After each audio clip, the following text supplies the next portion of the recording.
You know what they say about the quiet ones, right? They're the ones you should fear the most. And if you're watching this story unfold, I need you to hit that subscribe button, share this video with someone who loves a good mystery, and drop a comment telling me where you're watching from. Because this tale from Charleston, 1846, will shake you to your core. Let me take you back to a time when Spanish moss hung like funeral shrouds from ancient oak trees, and the air itself seemed to whisper secrets of unspeakable cruelty. My name is Martha Bell, and I am 73 years old. For 57 of those years, I have been property, not a person, property. Like the mules in the stable, like the cotton in the fields, like the very dirt beneath these weathered feet that have walked countless miles in service to white masters who see me as nothing more than a shadow. The Whitmore plantation stretches as far as the eye can see, its boundaries marked by cypress swamps that seem to swallow sound itself. Spanish moss drapes the landscape like widow's veils, and the humid Charleston air clings to everything with the persistence of grief. This place has been my prison, my world, my entire existence since I was 16 years old and sold away from my mama's arms. They call me the quiet one, the obedient one, old Martha who never causes trouble, who keeps her head down and her mouth shut. Master Whitmore barely acknowledges my existence anymore. I'm just another piece of worn furniture in his grand house, useful but invisible. The younger slaves whisper that I've lost my spirit, that the years have broken something inside me that can never be fixed, if only they knew. I move through these halls like a ghost, my bare feet making no sound on the polished wooden floors. 60 years of practice have taught me how to become invisible, how to blend into the shadows and wallpaper until even the mice forget I'm there. The white folks discuss their business around me as if I'm deaf and mute, their voices carrying secrets they assume my old mind can't comprehend or remember. But I remember everything, every cruel word, every casual cruelty, every moment of casual inhumanity that has shaped my existence. My memory is sharp as a blade, cutting through the fog of years to preserve each injustice with crystal clarity. The other slaves avoid me now. They see something in my eyes that makes them uncomfortable, though they can't quite name what it is. Young Sarah, who works in the kitchen, sometimes catches me staring into the distance and asks if I'm feeling poorly. I just nod and shuffle away, letting her believe that age has addled my wits. The truth is far more dangerous than senility. Master Whitmore's son, James, returned from his travels up north last month, full of talk about progress and civilization. He speaks of the plantation as if it's some noble enterprise, as if the wealth built on our backs and watered with our blood is something to be proud of.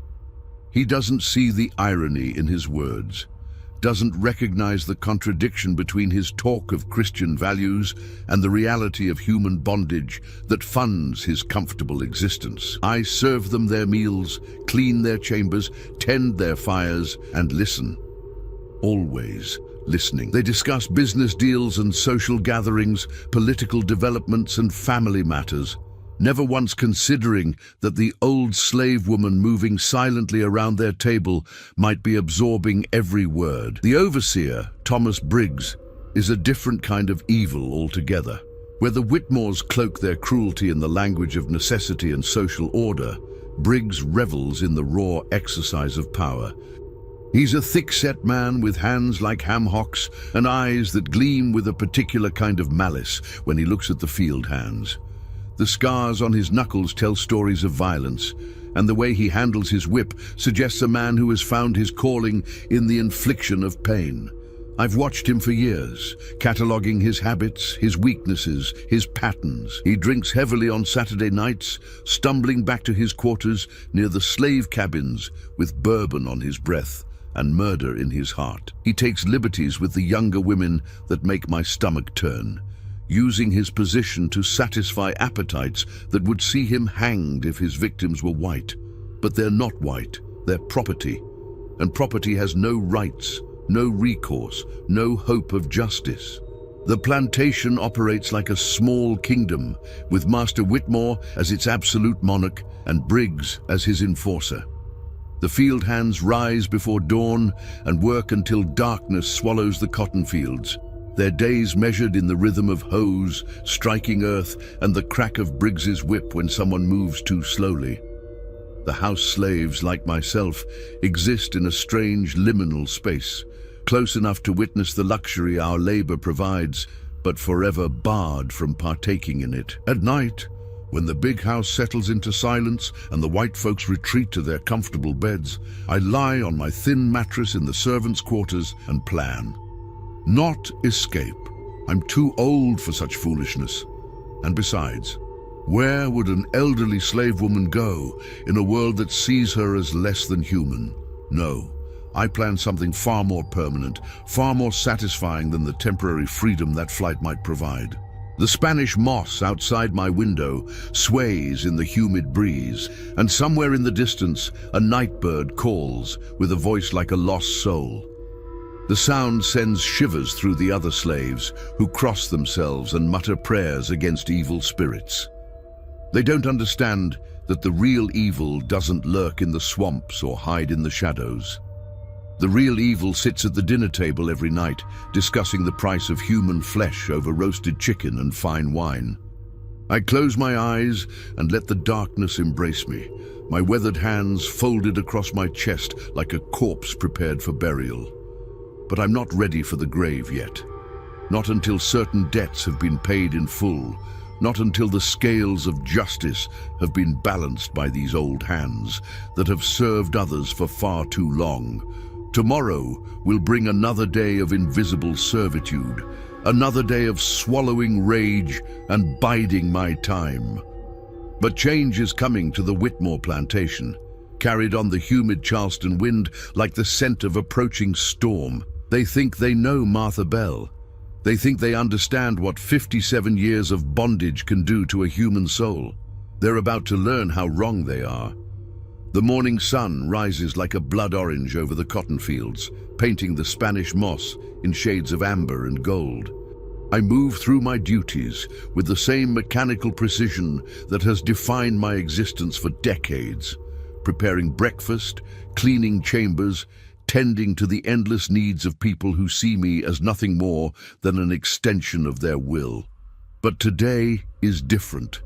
Today, the careful facade I've maintained for so long begins to crack, revealing the molten core of rage that has been building pressure for 57 years. It starts with a conversation I'm not supposed to hear. I'm polishing the silver in the dining room when Master Whitmore and Overseer Briggs settle into the study next door, their voices carrying through the thin walls like poison seeping through wood. The clink of crystal tells me they're sharing their afternoon whiskey, a ritual that often loosens tongues and reveals truths better left buried. That new shipment from the Carolinas is working out well, Master Whitmore says, his voice thick with satisfaction. Strong backs, good teeth. Should get 15 good years out of most of them. Briggs grunts his agreement. Long as they don't get ideas above their station. Had to make an example of one last week. Caught him teaching the others to read. Can't have that kind of thinking spreading. My hand's still on the silver candlestick I'm polishing. Teaching slaves to read has been forbidden for as long as I can remember, punishable by whipping or worse. But something in Briggs's tone suggests this particular punishment went beyond the usual brutality. "What did you do with him?" Master Whitmore asks, and I can hear the casual curiosity in his voice, as if he's inquiring about the weather. "Same thing I did with that boy of Martha's, years back, the one who thought he could run." Briggs's laugh is like gravel scraping against stone. Funny how a bullet to the back of the head cures all kinds of rebellious thinking. The candlestick slips from my nerveless fingers, clattering to the floor with a sound like thunder. For a moment, the world tilts sideways, and I have to grip the edge of the table to keep from falling. The voices in the next room pause, and I force myself to breathe, to move, to maintain the illusion of the harmless old woman they expect me to be. Just dropped something, Master. I call out in the quavering voice I've perfected over the years. These old hands ain't what they used to be. No, careful with that silver, Martha, Master Whitmore replies absently, already returning to his conversation. It's worth more than you are. If only he knew how prophetic those words would prove to be. I bend to retrieve the candlestick, my mind reeling with the implications of what I've just heard. My son, my beautiful, brilliant boy who dreamed of freedom and died for the crime of hope. For 23 years, I've believed he escaped, that somewhere beyond these cursed fields, he built a life worth living. I've clung to that belief like a drowning woman clutches driftwood, letting it sustain me through the darkest nights of my bondage. But it was all a lie. Samuel never made it past the plantation boundaries. He died in these very fields, his blood soaking into the same soil that has drunk the sweat and tears of generations of slaves. Briggs killed him like he was putting down a rabid dog, then let me believe for over 2 decades that my child had found freedom. The cruelty of it takes my breath away. Not just the murder, though that alone would be enough to damn a man's soul, but the deliberate deception that followed. They watched me hope, watched me pray, watched me scan the horizon for a son who would never return, and they said nothing. I finish polishing the silver with hands that shake like autumn leaves, each piece reflecting a face I barely recognize. The woman staring back at me from the curved surface of a serving tray has eyes like winter storms, and for the first time in decades, I see something other than resignation in that weathered visage. I see purpose. The rest of the day passes in a haze of routine tasks performed by muscle memory while my mind processes this new reality. I serve dinner to the Whitmore family, watching Master James discuss his plans to expand the plantation while his father nods approvingly.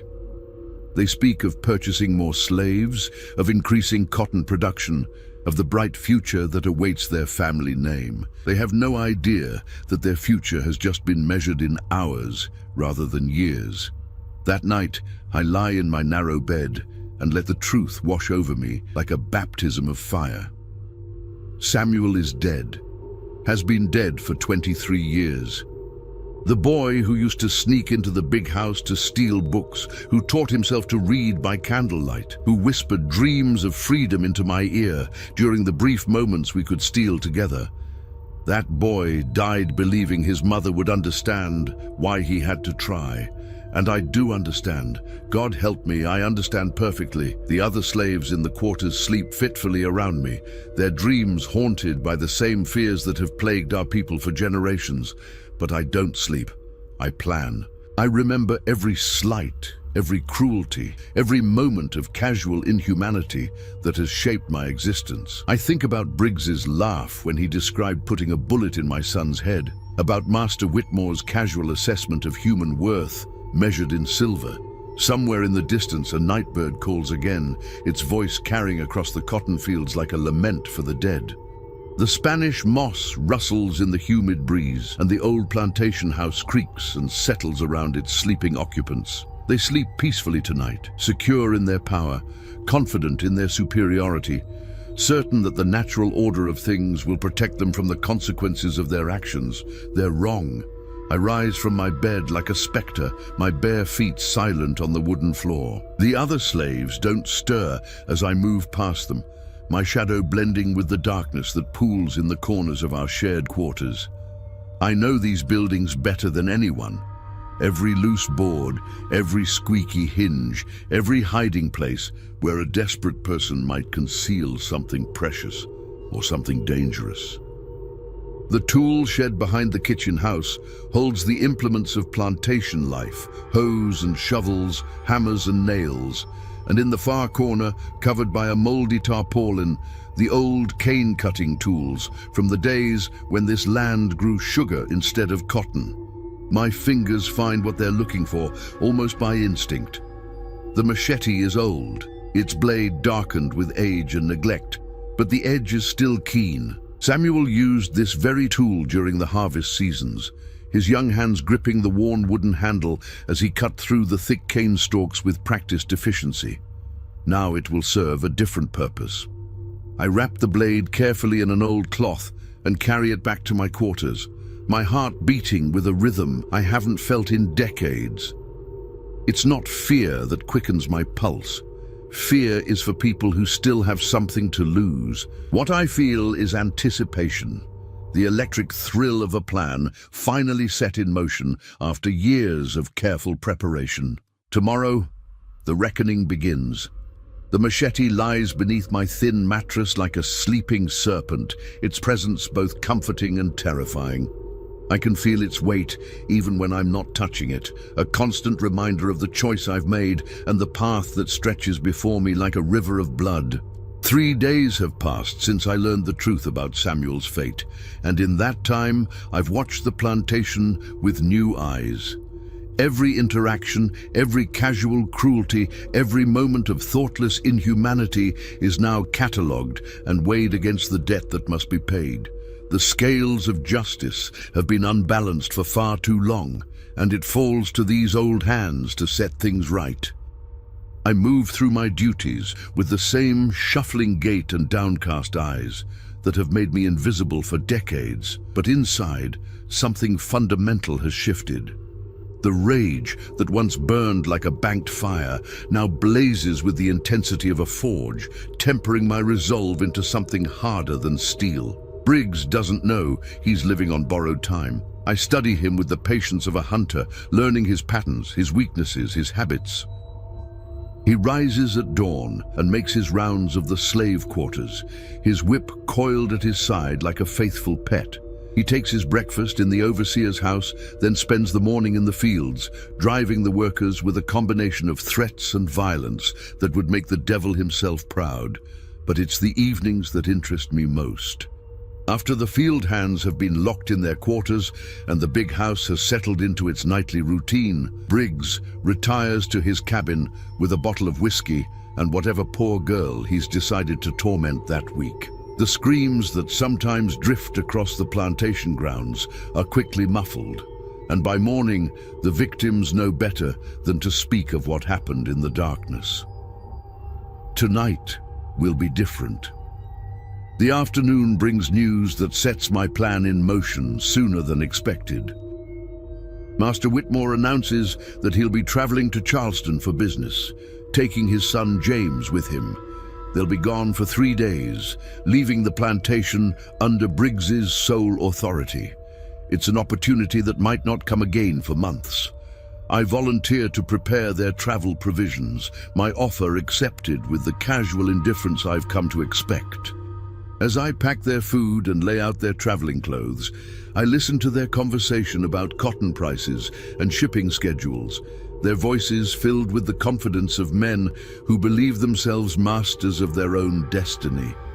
If only they knew how quickly destiny can change hands. The storm arrives with the sunset, rolling in from the Atlantic like an army of dark angels. Thunder shakes the plantation house to its foundations, and lightning illuminates the Spanish moss in stark, skeletal detail. The rain comes in sheets, turning the dirt roads to mud and driving everyone indoors to wait out nature's fury. Perfect weather for what I have planned. I wait until the big house settles into silence, until the last lamp is extinguished and the last footstep fades into the night. The storm provides cover for any sounds I might make, its fury masking the whisper of bare feet on wet grass and the soft scrape of a blade being drawn from its hiding place. The machete feels heavier than I remember, its weight both familiar and foreign in my weathered hands.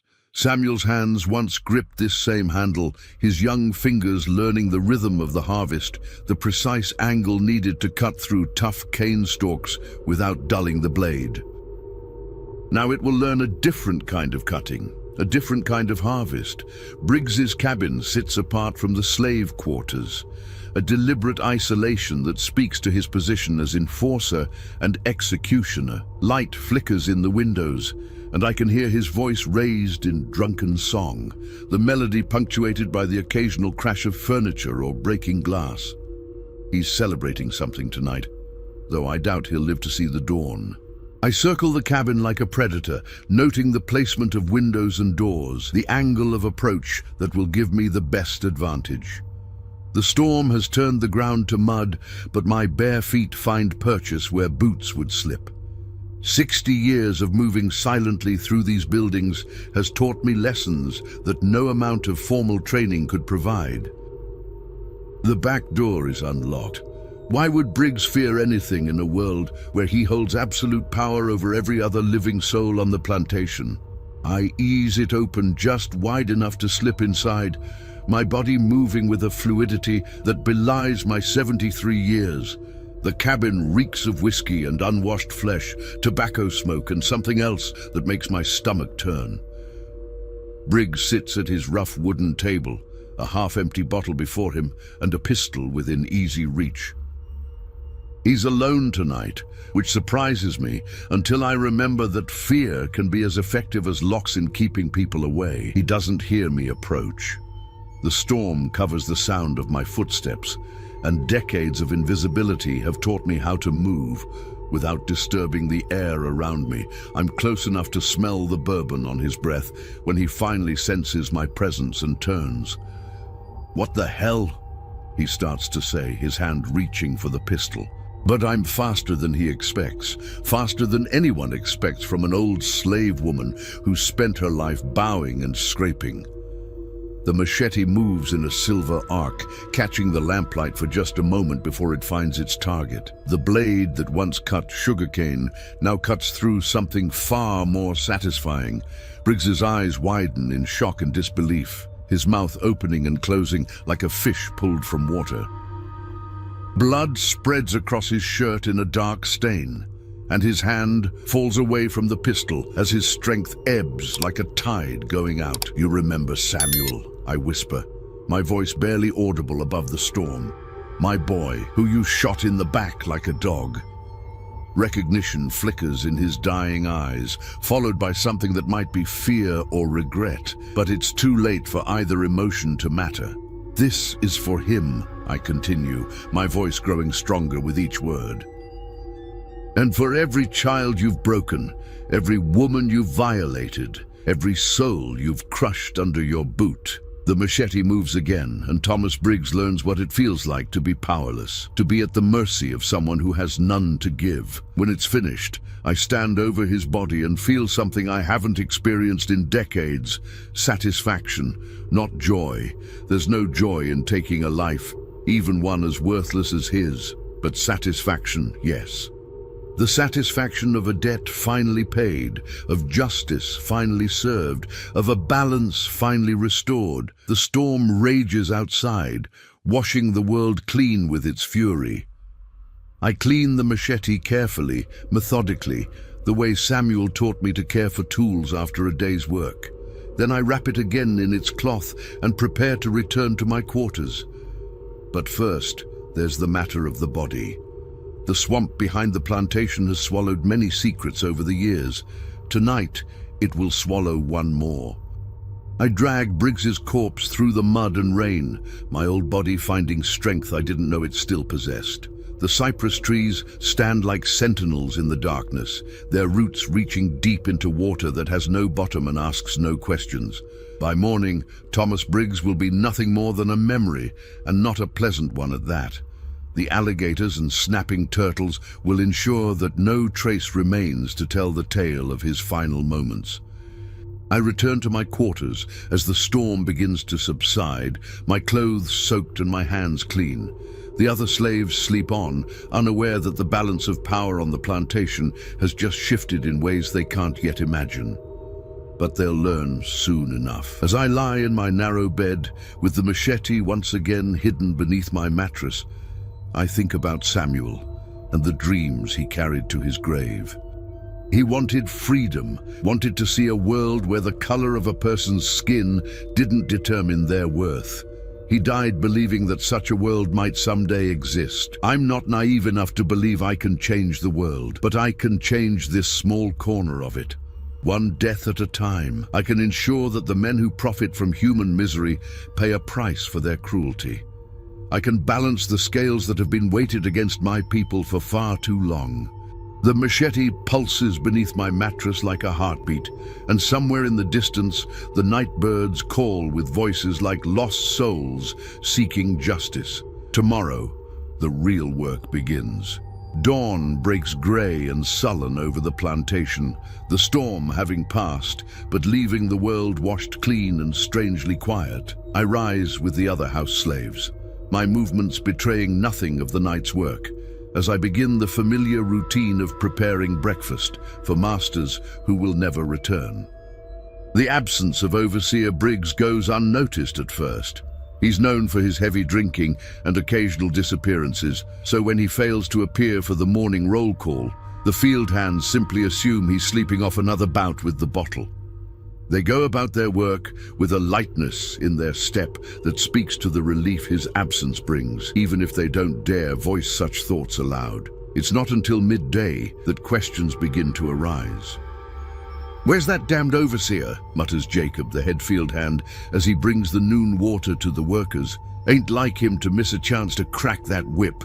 I'm hanging laundry behind the big house when I hear the conversation, my weathered hands working automatically while my mind catalogues every word. The other slaves are beginning to whisper among themselves, their voices carrying a mixture of hope and fear that Briggs might have finally drunk himself to death or simply abandoned his post.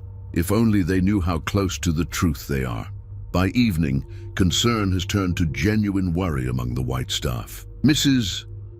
Henderson, the head housekeeper, sends me to check Briggs's cabin, her face pinched with the kind of anxiety that comes from having to explain a missing overseer to an absent master. "Go see if that fool is laid up drunk again," she orders, her voice sharp with irritation. "Master Whitmore will have all our hides if something's happened to his property while he's away."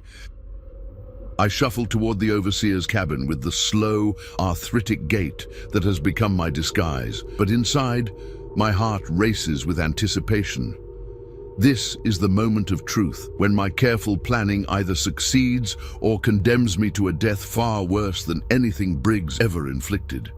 The cabin stands empty and silent, its door hanging open to reveal the chaos within. I've arranged the scene carefully. Overturned furniture, broken bottles, signs of a struggle that could easily be attributed to a drunken accident or an encounter with one of the many dangerous men who frequent the taverns in Charleston. The bloodstains have been scrubbed away, and any evidence of my presence has been carefully eliminated. "Master Briggs," I call out in my quavering voice, loud enough for Mrs. Henderson to hear from the big house. "You in there, sir?" Silence answers me, as I knew it would. I make a show of searching the cabin, moving slowly and calling out periodically before returning to the big house with news that will set the next phase of my plan in motion. "He ain't there, Miss Henderson," I report, wringing my hands in a display of nervous concern. "Looks like there might have been some kind of trouble. Furniture all knocked about, and his bed ain't been slept in." Mrs. Henderson's face goes pale. An absent overseer is one thing, but a missing one is quite another. Without Briggs to maintain order, the plantation becomes vulnerable in ways that could prove catastrophic for everyone involved. "Send word to Master Whitmore immediately," she orders, her voice tight with barely controlled panic, "and double the watch on the slave quarters. If something's happened to Briggs, we can't afford any unrest." "Until," I nod obediently and shuffle away to carry out her orders, but inside I'm smiling for the first time in decades. The fear in her voice, the way her hands shake as she contemplates the implications of Briggs's disappearance. It's a small taste of the terror that has been my constant companion for 57 years. Now they know how it feels to be afraid. The next 2 days pass in a haze of barely controlled chaos. Search parties scour the plantation grounds and the surrounding swamps, looking for any trace of the missing overseer. They find nothing, of course. The cypress swamp keeps its secrets well, and the creatures that dwell in its dark waters have already erased any evidence of Thomas Briggs's final moments. I participate in the search with the same shuffling dedication I bring to all my duties, my eyes downcast and my voice appropriately concerned when questioned about the last time I saw the overseer. No one suspects the elderly slave woman who spent her entire life in service to others. Why would they? In their minds, I'm barely more than a piece of furniture, incapable of the kind of violence that could make a man disappear. They're about to learn how wrong they are. Master Whitmore returns on the third day, his face thunderous with rage when he learns of Briggs's disappearance. He questions everyone on the plantation, his voice rising to a roar when the answers fail to satisfy him. The slaves are subjected to particularly harsh interrogation, as if their very existence makes them suspects in whatever fate has befallen his overseer. "Someone knows something," he declares, pacing the length of his study like a caged animal. "Men don't just vanish into thin air. There are tracks, signs, evidence. Find it." But there is no evidence to find, because I've been planning this moment for longer than most of these people have been alive. Every detail has been considered, every possibility accounted for, every loose thread carefully tied off or eliminated entirely. I serve Master Whitmore his dinner that evening, my movements as silent and efficient as always. He barely acknowledges my presence, his attention focused on the reports from the search parties and the growing list of problems that Briggs's absence has created. The field hands are becoming restless without the overseer's iron discipline, and there have been whispers of discontent that could easily escalate into something more dangerous. "We need a new overseer," James Whitmore suggests, his young face creased with worry. "Someone who can restore order before this situation gets out of hand." His father nods grimly. "I've sent word to Charleston. There's a man named Morrison who comes highly recommended. He should arrive within the week." Morrison. I file the name away for future reference, already beginning to plan his welcome to the plantation. If he's anything like Briggs, his stay will be considerably shorter than Master Whitmore expects. That night, I lie in my narrow bed and listen to the sounds of a plantation in transition. The other slaves whisper among themselves, their voices carrying a mixture of hope and fear that speaks to the complex emotions Briggs's disappearance has stirred. Some dare to hope that his replacement might be more humane, while others fear that the new overseer will be even worse, driven to extremes by the need to establish his authority. They don't understand that it doesn't matter who replaces Briggs. The die has been cast, the first blood has been spilled, and there's no turning back from the path I've chosen. This plantation has been built on the bones of my people, watered with our blood and tears, and it's time for the debt to be paid in full. The machete rests beneath my mattress like a sleeping promise, its blade clean and sharp and ready for the work that lies ahead. Samuel's spirit seems to hover in the darkness above my bed, his young face peaceful, now that justice has begun to flow like a river toward the sea. But this is only the beginning. Briggs was just the first payment on a debt that stretches back generations, and there are others who must answer for their crimes before the scales are balanced. Master Whitmore sleeps peacefully in his grand bed tonight, secure in his power and confident that order will soon be restored to his domain. He has no idea that death has already taken up residence in his house, that it moves through his halls on silent feet and serves his meals with hands that have learned the weight of justice. He'll learn soon enough. The night birds call from the swamp, where Briggs's bones are already being picked clean by creatures that ask no questions about the color of a man's skin or the content of his character. Their voices carry across the cotton fields like a lament for the dead and a promise of deaths yet to come. Tomorrow, I'll begin planning the next phase of my campaign. There are 3 more families who must pay for their crimes. 3 more sets of accounts that must be balanced before my work is done. The storm has passed, but the real tempest is just beginning.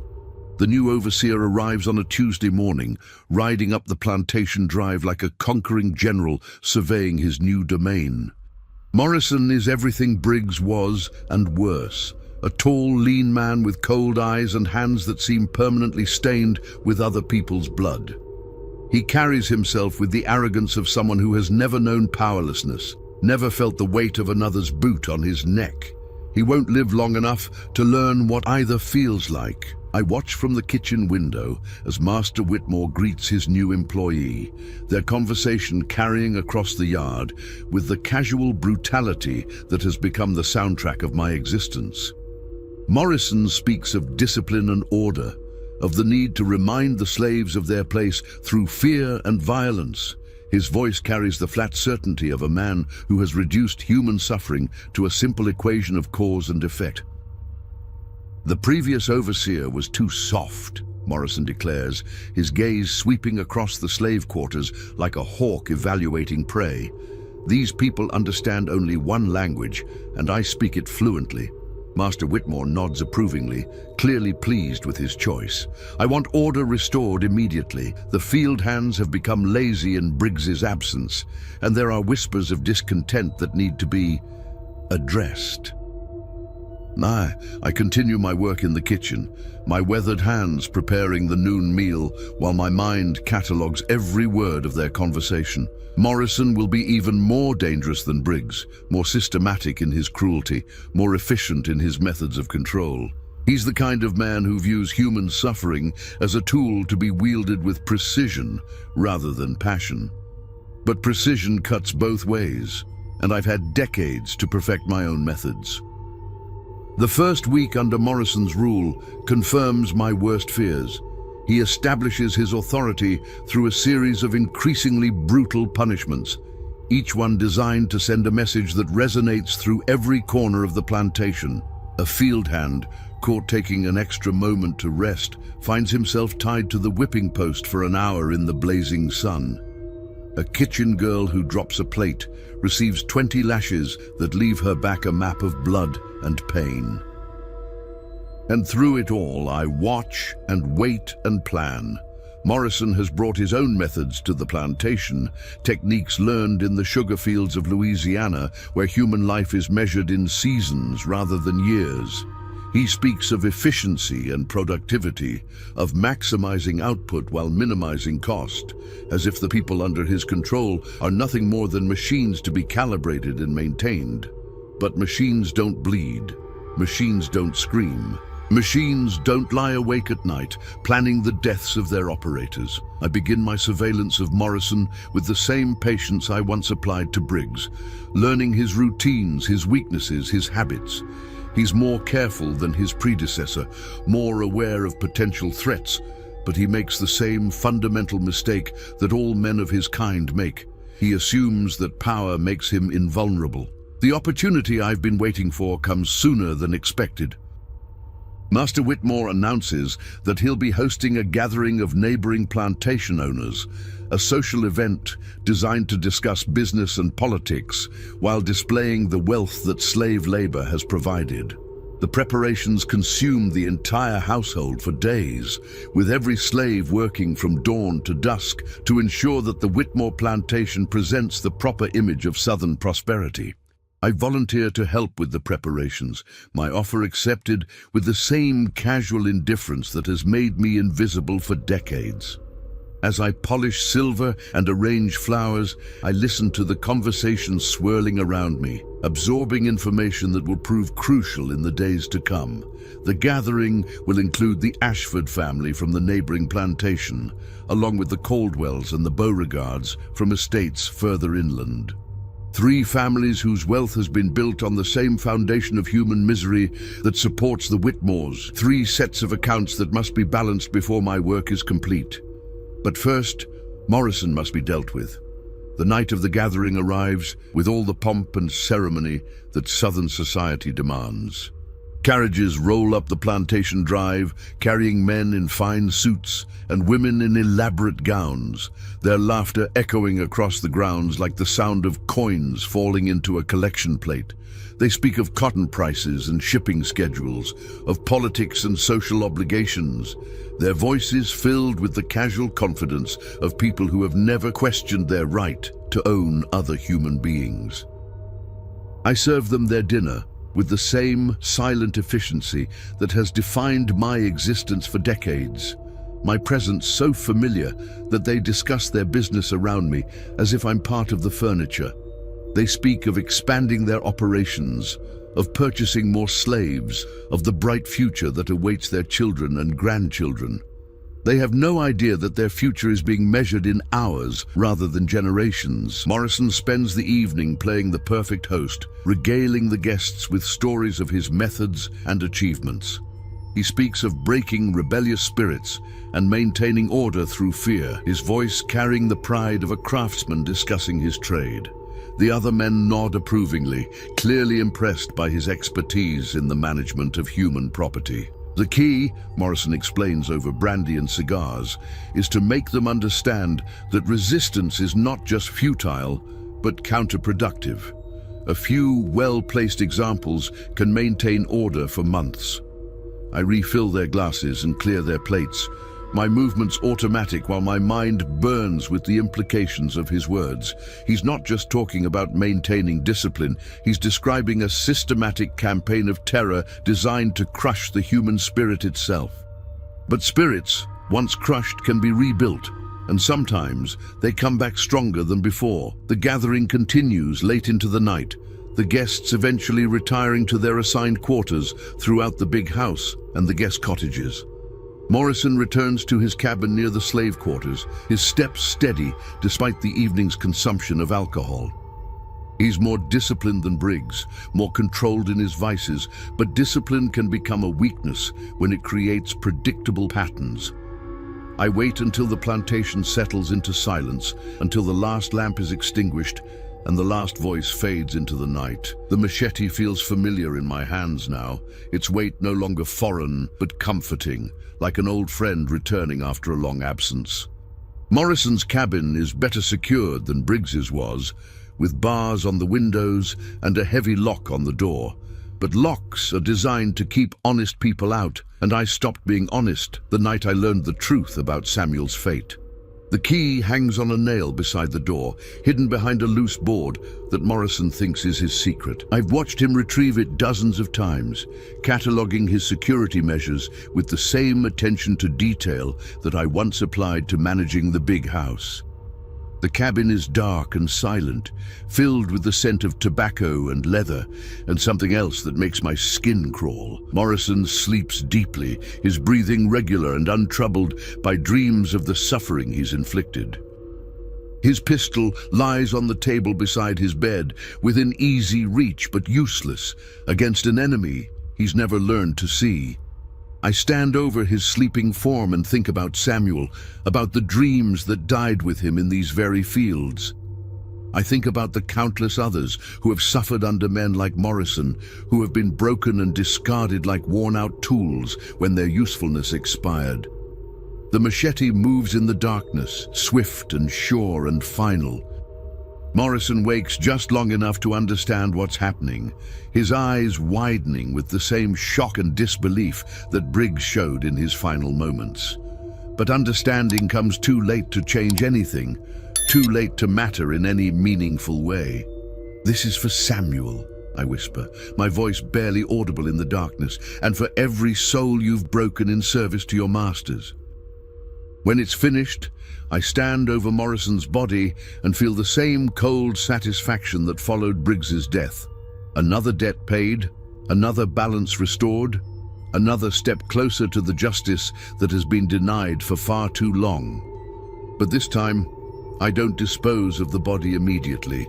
This time I have a different plan, one that will send a message that resonates far beyond the boundaries of this single plantation. I arrange Morrison's corpse carefully, positioning it in a way that tells a story without words. The machete I leave embedded in his chest, its blade catching the moonlight that filters through the cabin windows. On the wall above his bed, I use his blood to paint a simple symbol. A broken chain, the universal sign of liberation that every slave understands, but no master wants to acknowledge. Then I return to my quarters and wait for dawn to bring discovery and chaos in equal measure. The screams begin just after sunrise, when the field hands arrive to find their overseer's body displayed like a warning from the gods themselves. The news spreads through the plantation like wildfire, carrying with it a mixture of terror and hope that threatens to tear the carefully maintained social order apart at its foundations.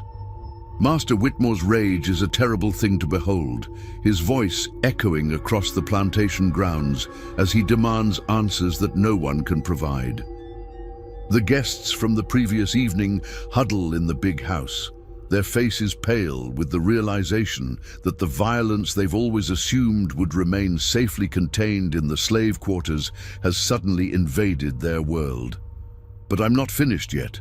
The gathering has provided me with an opportunity that may never come again, the chance to balance multiple accounts in a single night. The real work is just beginning. The discovery of Morrison's body transforms the plantation into a fortress under siege. Master Whitmore posts armed guards at every entrance, locks the slave quarters at night, and questions everyone with the desperate fury of a man watching his world crumble around him. The guests from the previous evening huddle in the big house like sheep sensing wolves in the darkness, their earlier confidence replaced by the kind of primal fear that comes from realizing that the natural order they've always taken for granted is nothing more than an illusion. But illusions, once shattered, can never be fully restored. I move through the chaos with the same shuffling gait and downcast eyes that have made me invisible for decades. But inside, I'm calculating distances and timing, cataloging weapons and weaknesses, preparing for the night when all debts will finally be paid in full. The Ashfords occupy the guest cottage nearest the main house, their 2 children sleeping in the room adjacent to their parents. Richard Ashford made his fortune in rice cultivation, building his wealth on the backs of slaves who worked knee-deep in mosquito-infested swamps from dawn to dusk. His wife, Margaret, is known throughout Charleston society for her charitable work, charity that extends to everyone except the human beings who make her comfortable lifestyle possible. The Caldwells have taken rooms on the 2nd floor of the big house, their presence adding an extra layer of security that Master Whitmore hopes will deter further violence. Thomas Caldwell owns 3 plantations and over 200 slaves, his empire built on a foundation of systematic brutality that makes Morrison's methods seem almost humane by comparison. His son, William, is being groomed to inherit this legacy of human misery, his education including lessons in the proper management of human property. The Beauregards occupy the old overseer's house, the irony of their location not lost on me as I plan their final night on earth. Jean-Baptiste Beauregard is a Creole planter whose family has been in the slave trade for generations. Their expertise in human suffering refined to an art form that spans continents and cultures. His wife, Celeste, speaks French and plays the piano and pretends that the screams from the slave quarters are nothing more than the wind through the Spanish moss. 3 families, 12 people in total. All of them complicit in a system that has stolen decades from my life and murdered my son in cold blood. Tonight, they'll learn what justice looks like when it comes calling with a machete in its hand. I spend the day in careful preparation, my movements masked by the chaos that Morrison's death has brought to the plantation. I memorize the layout of each building, the location of every door and window, the sleeping arrangements that will determine the order of my visits. The machete rests beneath my mattress like a coiled snake, its blade sharp and ready for the work ahead.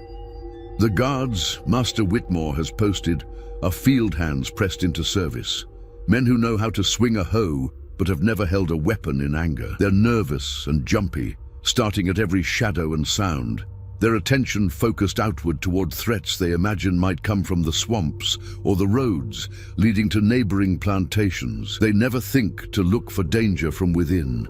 As darkness falls, I begin my final preparations.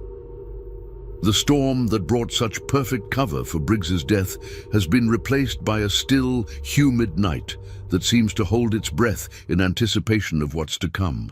The Spanish moss hangs motionless from the oak trees, and even the nightbirds seem to sense that something momentous is about to unfold. I wait until the plantation settles into an uneasy sleep, until the guards begin their slow patrol routes, and the big house falls silent, except for the occasional creak of settling timber. Then I rise from my bed like a spectre of vengeance, the machete cold and familiar in my weathered hands. The Ashford cottage is my first stop. The lock on their door is new but poorly installed, more for show than security. I slip inside like a shadow, my bare feet silent on the polished wooden floors. The cottage smells of expensive perfume and fear, the latter growing stronger as I make my way toward the bedroom where Richard and Margaret Ashford sleep in blissful ignorance of their approaching fate. They wake to find death standing over their bed, but by then, it's far too late for prayers or pleas or promises of reform. The machete moves with the precision of long practice, and within moments, the Ashford family's contribution to the slave trade comes to a permanent end. I take a moment to arrange their bodies in a way that tells a story, positioning them so that anyone who finds them will understand that this was not random violence, but deliberate justice. On the wall above their bed, I paint another broken chain in their blood, the symbol growing more elaborate with each application. The children's room is next, and for a moment, I hesitate. They're young, innocent of their parents' crimes, in the way that only children can be. But innocence is a luxury that slave children are never allowed, and these two would have grown up to inherit their parents' legacy of human misery. The machete moves again, swift and merciful. The Caldwells present a greater challenge, their rooms on the second floor of the big house, requiring me to navigate past sleeping servants and creaking stairs. But I know this house better than anyone. Every loose board and squeaky hinge catalogued in my memory after decades of silent service. Thomas Caldwell dies in his sleep, never knowing what ended his dreams of expanded plantations and increased profits. His wife wakes just long enough to see the machete descending, her scream cut short before it can wake the rest of the house. Their son William puts up more of a fight, his young body strong and quick, but strength and speed are no match for decades of accumulated rage and the element of complete surprise. I paint my symbol on their wall as well, the broken chain growing more elaborate with each iteration, becoming a work of art rendered in the medium of justice. The Beauregards are my final stop, and by the time I reach their quarters, the night is already beginning to fade toward dawn. Jean-Baptiste and Celeste sleep in the bed that Morrison once used, their presence in the overseer's house a fitting irony that I appreciate even as I prepare to end their lives. They die as they lived, in comfort and ignorance, never understanding the true cost of their wealth or the depth of suffering their lifestyle has required. I take extra care with their arrangement, positioning their bodies in a tableau that speaks to the casual cruelty they've inflicted on generations of slaves. The broken chain I paint on their wall is the most elaborate yet, incorporating elements that tell the story of resistance and liberation, of justice delayed but never denied. As dawn breaks over the plantation, I return to my quarters and clean the machete one final time. The blade that once cut sugarcane has now cut through the heart of the system that enslaved my people, severing the chains that bound us to a life of servitude and suffering. The screams begin just after sunrise, when the servants discover the carnage that has transformed the plantation from a symbol of southern prosperity into a monument to divine retribution. The guards who were supposed to protect the guests run from building to building, their faces pale with shock and terror as they catalogue the extent of the night's work. 12 bodies, 3 families, an entire generation of slave owners erased in a single night of carefully orchestrated violence. Master Whitmore's rage has been replaced by something approaching madness, his voice cracking as he shouts orders that no one can follow and demands answers that no one can provide. The surviving servants huddled together in the kitchen, their eyes wide with the kind of primal fear that comes from realizing that the world they thought they understood has been turned upside down. But I feel only peace. For the first time in 57 years, the scales of justice are balanced. The debt that began with Samuel's murder has been paid in full, with interest compounded over decades of suffering and humiliation. The broken chains, painted on the walls of 3 different buildings, tell a story that will be whispered about for generations, a reminder that even the most powerless can find ways to strike back at their oppressors. I sit in my narrow bed and listen to the chaos swirling around me, my weathered hands folded in my lap like a woman at prayer. In a way, I suppose that's exactly what I am. A woman who has finally received an answer to 57 years of desperate supplication.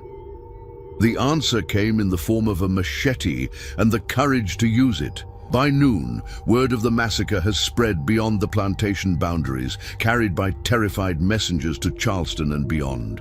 The authorities will come, of course, bringing with them dogs and questions and the kind of systematic investigation that will eventually uncover the truth. But I'm not afraid. I've done what I came to do. Balance the scales that have been weighted against my people for far too long.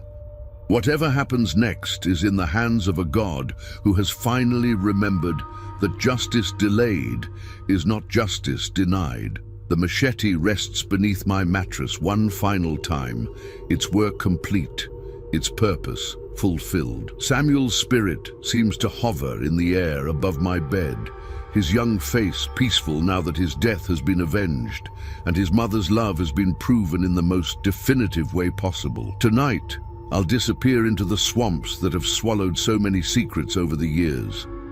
But the story of Martha Bell and her machete will live on, whispered from slave quarter to slave quarter, from plantation to plantation, a reminder that even the most powerless can find ways to fight back.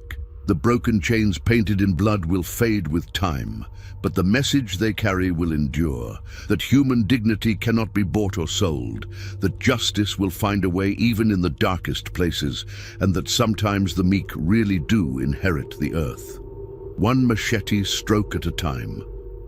The manhunt begins at dawn on the day after the massacre, with bloodhounds baying across the plantation grounds and armed men combing through every building, every hiding place, every shadow where a killer might conceal themselves. They search with the desperate fury of people who have suddenly realized that their world is far more fragile than they ever imagined, that the natural order they've always taken for granted can be shattered by a single determined soul with nothing left to lose. But they're looking for the wrong person in the wrong places. I watch from the kitchen window as they tear apart the slave quarters, questioning every man and woman with the kind of brutal efficiency that has always characterized their interactions with my people. They assume the killer must be young and strong, probably male, certainly someone with military training or experience in violence. The idea that an elderly slave woman could orchestrate such systematic carnage never enters their minds. Why would it? In their world, I'm barely more than furniture, a piece of human property so worn and familiar that they've forgotten I'm capable of independent thought, much less independent action. Master Whitmore has aged a decade in the past 24 hours, his face gaunt with sleepless terror and his hands shaking as he issues orders that grow more frantic and contradictory with each passing hour. The discovery of the broken chain symbols painted in blood has convinced him that he's dealing with some kind of organized rebellion, a coordinated uprising that threatens not just his plantation, but the entire social structure of the South. If only he knew how close to the truth he is, and how far from it at the same time. The authorities arrived from Charleston in the afternoon, bringing with them a small army of investigators, trackers, and professional slave catchers. They spread across the plantation like a plague of locusts, examining every inch of ground for clues, questioning every witness for inconsistencies, building a case against an enemy they can't identify or understand. I serve them their meals and clean their quarters, my presence so familiar and unthreatening that they discuss their theories and strategies around me as if I'm deaf and mute. They speak of escaped slaves and outside agitators, of abolitionists and foreign agents, their voices filled with the kind of paranoid certainty that comes from refusing to acknowledge uncomfortable truths. None of them consider that the killer might be sitting right there among them, pouring their coffee and clearing their plates with the same steady hands that wielded a machete with such devastating effect. The investigation continues for weeks, growing more desperate and less focused as the trail grows cold and the leads prove false. They arrest dozens of slaves from neighboring plantations, subjecting them to interrogations that would make the Spanish Inquisition proud, but no amount of torture can extract confessions for crimes they didn't commit. The broken chain symbols become the focus of intense speculation, with experts brought in from as far away as New York to analyze their meaning and origin. Some declare them the work of a secret society, others insist they're coded messages from the Underground Railroad, and a few even suggest they might be some kind of voodoo curse brought north from the Caribbean plantations. They're all wrong, of course. The symbols are nothing more than the signature of an old woman who wanted to make sure her message was understood, that the chains of slavery can be broken, one link at a time, one death at a time, one act of justice at a time. As the investigation drags on without results, I begin to prepare for my own disappearance. The swamps that border the plantation have always been a place of mystery and danger, their dark waters hiding secrets that span generations. Spanish moss hangs like funeral shrouds from ancient cypress trees, and the air itself seems thick with the whispers of the dead. It's the perfect place for a legend to be born. I choose my moment carefully, waiting for a night when the moon is dark and the investigators are focused on a false lead that will take them miles away from the plantation. The machete comes with me, wrapped in oiled cloth and secured to my body like a talisman of completed justice. It has served its purpose, but it deserves to rest in a place where its story can continue to grow. The swamp welcomes me like an old friend, its murky waters parting to accept another secret into its keeping. I wade deeper into the cypress groves, following paths that only the desperate and the dead have ever known, until I reach a place where the living world gives way to something older and more primal. Here, among the twisted roots and hanging moss, I build a small shrine to Samuel's memory. The machete I place at its center, its blade still sharp despite the work it has done, its handle worn smooth by hands that have finally found peace. Around it, I arrange small tokens gathered from the plantation, a piece of broken chain, a cotton bowl stained with blood, a fragment of the rope that once bound my son's hands. It's a simple monument, but it tells a complete story for those who know how to read the signs. I don't die in the swamp, despite what the legends will later claim. Instead, I find a kind of freedom that I never knew existed, a life lived on my own terms in a place where the rules of civilization hold no sway. The swamp provides everything I need: fish from the dark waters, roots and berries from the fertile mud, shelter in the hollow trunks of ancient trees. And sometimes, when the moon is right and the mist rises from the water like the breath of ghosts, I return to the edges of the plantation to remind the living that justice is not dead, merely sleeping. The first sighting comes 3 months after my disappearance, when a field hand working late in the cotton fields swears he sees an old woman with a machete standing at the edge of the swamp. The overseer who replaced Morrison dismisses the report as superstition, but the story spreads through the slave quarters like wildfire, growing more elaborate with each telling. Soon, there are dozens of sightings.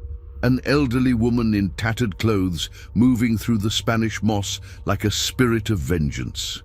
Sometimes she carries a machete, sometimes she simply watches from the shadows, but her presence is always felt as a reminder that the powerful are not as safe as they believe. The white folks tried to dismiss these stories as slave superstition, but their dismissal rings hollow when their own children begin reporting strange dreams and unexplained sounds in the night. The legend of Martha Bell grows beyond the boundaries of the plantation, spreading from estate to estate, from Charleston to Savannah and beyond. She becomes a symbol of resistance, a reminder that even the most powerless can find ways to fight back. Slave mothers tell their children stories of the old woman who refused to accept injustice, who took up arms against her oppressors and made them pay for their crimes. The broken chain becomes a secret symbol of hope, scratched into fence posts and carved into tree bark wherever slaves gather to whisper of freedom. Master Whitmore never recovers from the massacre that destroyed his guests and shattered his world. He sells the plantation within a year, moving north to escape the memories and the whispers that follow him wherever he goes. The new owners try to restore order and productivity, but the legend of Martha Bell casts a shadow over everything they attempt. Workers report tools going missing, strange sounds in the night, and the persistent feeling that they're being watched by unseen eyes. The cotton yields decline year after year, as if the very soil has been cursed by the blood that was spilled in the name of justice. The plantation changes hands repeatedly over the following decades, each new owner convinced they can succeed where others have failed. But the legend grows stronger with each passing year, fed by new sightings and fresh stories of an old woman who refuses to rest until all debts are paid. Some say she died in the swamp years ago, her spirit bound to the place where she found her final freedom. Others insist she still lives, sustained by rage and the need for justice, emerging from the cypress groves whenever the powerful grow too comfortable in their cruelty. The truth, as always, lies somewhere between legend and reality. I am old now, older than any slave has a right to be, but the swamp has been kind to me in ways that human society never was. I live quietly among the cypress trees and Spanish moss, tending my small shrine and watching the world change around me. The plantation that once seemed so permanent and powerful has crumbled into ruin, its fields returning to wilderness, its buildings slowly consumed by the relentless growth of the swamp. But the legend lives on, carried forward by new generations who understand that justice is not always served in courtrooms or delivered by those in power. Sometimes it comes from the most unexpected places, wielded by the most unlikely hands, striking when the powerful least expect it. The machete still rests in its place of honor at Samuel's shrine, its blade reflecting the filtered sunlight that penetrates the swamp canopy. It has become more than a weapon now. It's a symbol, a promise, a reminder that the arc of the moral universe may be long, but it bends toward justice for those brave enough to help it along. And sometimes, when the moon is dark and the mist rises from the black water like the breath of the dead, I take up that machete one more time and walk the edges of the world, reminding the living that some debts can never be forgotten, some crimes can never be forgiven, and some legends are born from the simple truth that even the meek can inherit the earth, one blade, stroke at a time. The broken chains painted in blood have long since faded from the walls where I left them, but their message endures in the whispered stories and secret symbols that pass from generation to generation. They speak of a time when an old slave woman named Martha Bell decided that enough was enough, when she took justice into her own weathered hands and balanced scales that had been weighted against her people for far too long. They speak of the night when the most lethal elderly slave woman who ever lived proved that sometimes the only way to break chains is to paint them in the blood of those who forged them.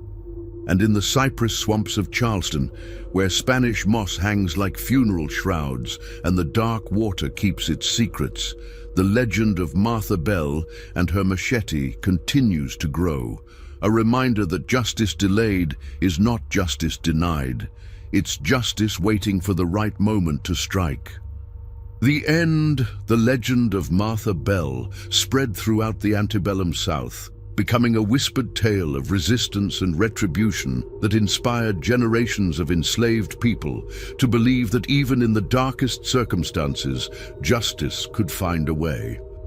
While the historical record remains silent on the specifics of her story, the broken chain symbol appeared on plantations from Virginia to Louisiana, always accompanied by whispered stories of an old woman who refused to accept the unacceptable and paid the ultimate price for her defiance. Today, historians debate whether Martha Bell was a real person or a composite figure created from the collective hopes and fears of an oppressed people. But in the cypress swamps of South Carolina, where Spanish moss still hangs like memories from ancient trees, locals will tell you that on certain nights when the moon is dark and the mist rises from the black water, you can still see an old woman with a machete standing guard over a justice that transcends the boundaries between legend and truth.